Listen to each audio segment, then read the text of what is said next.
VK Mishra present. हमारे channel पे बने रहने के लिए हमारे चैनल को लाल बटन दबा करके सब्सक्राइब करें और साथ में बेल आइकन घंटी दबाएं। जय श्री राधे कृष्ण। आप सभी का हमारे YouTube चैनल पे बहुत बहुत स्वागत है। यूं ही ज्ञानवर्धक जानकारियां प्राप्त करने के लिए हमारे इस चैनल को लाल बटन दबा करके सब्सक्राइब करें, साथ में बेल आइकन घंटी दबाएं ताकि मेरे वीडियो का नोटिफिकेशन आपके पास सबसे पहले पहुंचे। आइए आज सुनते हैं माघ माह के कृष्ण पक्ष में पड़ने वाली एकादशी, जिसे कि सटतिला एकादशी के नाम से जाना जाता है। आइए आज सुनते हैं सटतिला एकादशी की कथा। जो भी भक्त सच्चे श्रद्धा के साथ, नियम व निष्ठा के साथ एकादशी का व्रत करते हैं या एकादशी व्रत का कथा श्रवण करते हैं, भगवान उनके सभी पापों को नष्ट कर देते हैं और उन्हें अनेक प्रकार के सुख और समृद्धि की प्राप्ति होती है। इस बार सटतिला एकादशी का व्रत 7 फरवरी 2021 दिन रविवार को किया जाएगा। तो आइए सुनते हैं सटतिला एकादशी व्रत की कथा। बोलिए प्रेम से भगवान विष्णु की जय, माता लक्ष्मी की जय। बहुत समय पहले की बात है कि एक समय दालभ्य ऋषि ने पुलस्त ऋषि से पूछा कि हे महाराज, पृथ्वी लोक में मनुष्य ब्रह्म हत्यादि महान पाप कर्म करते हैं, पराये धन की चोरी तथा दूसरे की उन्नति देखकर ईर्ष्या करते हैं, साथ ही अनेक प्रकार के वासनाओं में हमेशा फंसे रहते हैं, फिर भी उनको नरक की प्राप्ति क्यों नहीं होती? इसका क्या कारण है? वे ऐसा कौन सा दान और पुण्य का काम करते हैं जिससे कि उनके सारे पाप नष्ट हो जाते हैं और उन्हें नरक की प्राप्ति नहीं होती? कृपा कर आप मुझे यह बताइए। तो पुलस्त मुनि कहने लगे कि हे महाभाग, आपने मुझसे अत्यंत गंभीर प्रश्न पूछा है। इससे सारे संसार के जीवों को अत्यंत इससे भला होगा। इस भेद को ब्रह्मा, विष्णु, रुद्र तथा इंद्र आदि भी नहीं जानते, परंतु मैं आपको यह गुप्त तत्व अवश्य बताऊंगा। उन्होंने कहा कि माघ माह लगते ही मनुष्य को स्नान आदि करके शुद्ध रहना चाहिए।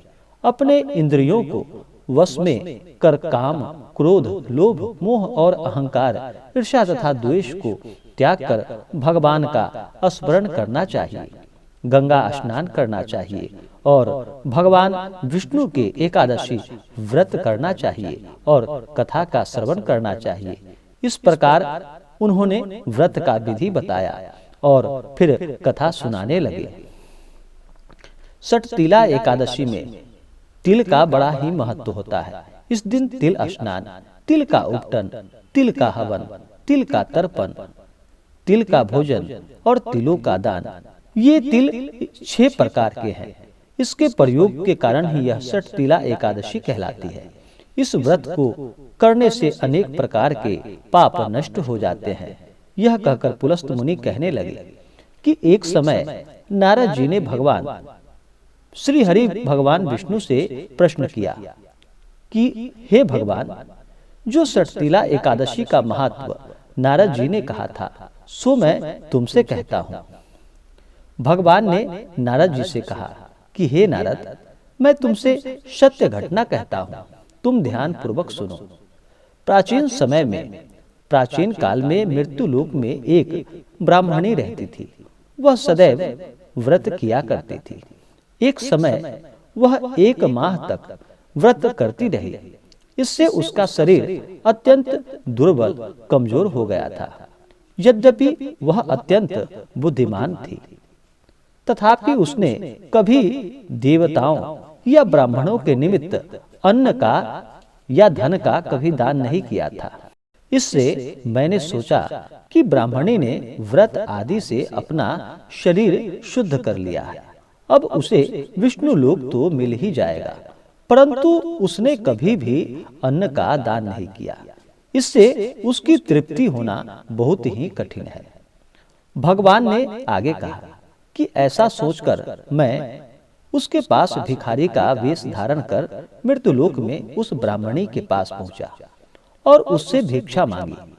वह ब्राह्मणी बोली कि महाराज, किस लिए आए हो?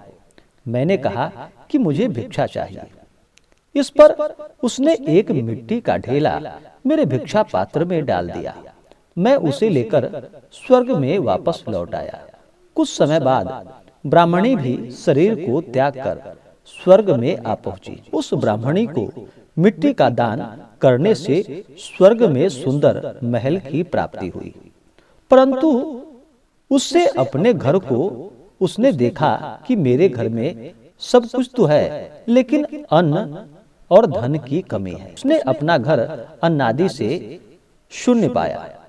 वह घबराकर मेरे पास आ गई और कहने लगी कि हे भगवान, मैंने अनेक प्रकार का व्रत आदि से आपकी पूजा की, परंतु फिर भी मेरा घर अन्नादि सब वस्तुओं से शून्य है। इसका क्या कारण है? इस पर मैंने कहा कि पहले तुम अपने घर जाओ, वहां पे देव स्त्रियां आएंगी तुम्हें देखने के लिए। पहले उनसे षटतिला एकादशी का पुण्य और विधि सुन लो, तब फिर द्वार को खोलना। ऐसा वचन को सुनकर वह अपने घर चली गई। जब देव स्त्रियां आई तो द्वार खोलने को उन्होंने कहा, तो ब्राह्मणी बोली कि आप मुझे देखने आई हैं, तो मुझसे पहले षटतिला एकादशी का व्रत कथा और महात्म मुझसे कहो, उसके बाद ही मैं दरवाजा खोलूंगी। उनमें से एक देव स्त्री कहने लगी कि सुनो, मैं तुम्हें षटतिला एकादशी का व्रत और महात्म बताता हूँ। जब ब्राह्मणी ने षटतिला एकादशी का महात्म सुना, तब द्वार खोल दिया। देवांगनाओं ने उसको देखा कि न तो वह गंधर्व थी और न ही आसुरी है, वरन पहली जैसी मानुषी है। उस पर ब्राह्मणी ने उनके कथा अनुसार षटतिला एकादशी का व्रत किया। इसके प्रभाव से वह सुंदर और रूपवती हो गई तथा उसका घर अन्नादि से समस्त सामग्रियों से युक्त हो गया, भर गया। अतः मनुष्य को चाहिए कि अपनी सभी मूर्खताओं को त्याग कर षटतिला एकादशी का व्रत करे और लोभ ना करे। तिल आदि का दान करे, ब्राह्मणों को भोजन कराए, ब्राह्मणों को दान दक्षिणा दे और भगवान का सच्ची श्रद्धा के साथ पूजन करे। इससे दुर्भाग्य, दरिद्रता तथा अनेक प्रकार के कष्ट दूर होकर सभी प्रकार के सुख और समृद्धि की प्राप्ति होती है और अंत में मोक्ष की प्राप्ति होती है। तो बोलिए प्रेम से भगवान विष्णु की जय, माता लक्ष्मी की जय। षटतिला एकादशी के व्रत में सच्ची श्रद्धा के साथ भगवान विष्णु, माता लक्ष्मी का पूजन करना चाहिए। इस दिन सुबह ब्रह्म मुहूर्त में उठ करके अपने सभी नित्य क्रियाओं से निवृत्त होकर के गंगा नदी या घर के जल में ही थोड़ा सा गंगा जल मिला करके स्नान करना चाहिए। फिर शुद्ध वस्त्र धारण करना चाहिए। उसके बाद मन में संकल्प ले कि हे प्रभु, हे भगवान दीनदयाल, हे भगवान विष्णु, आज मैं आपके षटतिला एकादशी का व्रत करने जा रहा हूँ या करने जा रहे हैं। इस प्रकार भगवान से प्रार्थना करें और आपके मन में जो भी इच्छा हो, जो भी कामना हो, वह प्रभु से कहें। फिर प्रभु का दिन भर व्रत उपवास रहें। एक समय फलाहार ग्रहण करें अगर उपवास ना रह पाए तो। उसके बाद भगवान का पंचोपचार या षोडशोपचार पूजन विधि के द्वारा उनका पूजन करें। रात्रि को भगवान का षटतिला एकादशी का व्रत का कथा श्रवण करे और अगले दिन सुबह ब्रह्म मुहूर्त में उठ करके फिर नित्य क्रियाओं से निवृत्त होकर के स्नान करके शुद्ध वस्त्र धारण करके भगवान का पूजन करे। उसके बाद ब्राह्मणों को दान दक्षिणा दे, उन्हें भोजन कराए, गरीबों को भोजन कराए और व्रत का पारण समय के अनुसार करे। तो यह जानकारी आपको कैसा लगा हमें कमेंट करके जरूर बताएं। हमारे इस चैनल पे अगर आप नए हो तो हमारे इस चैनल को लाल बटन दबा करके सब्सक्राइब करें, साथ में बेल आइकन घंटी दबाएं ताकि मेरे वीडियो का नोटिफिकेशन आपके पास सबसे पहले पहुंचे। वीडियो को लाइक और अपने मित्रों तथा दोस्तों के साथ शेयर करें। सुखी रहें और स्वस्थ रहें।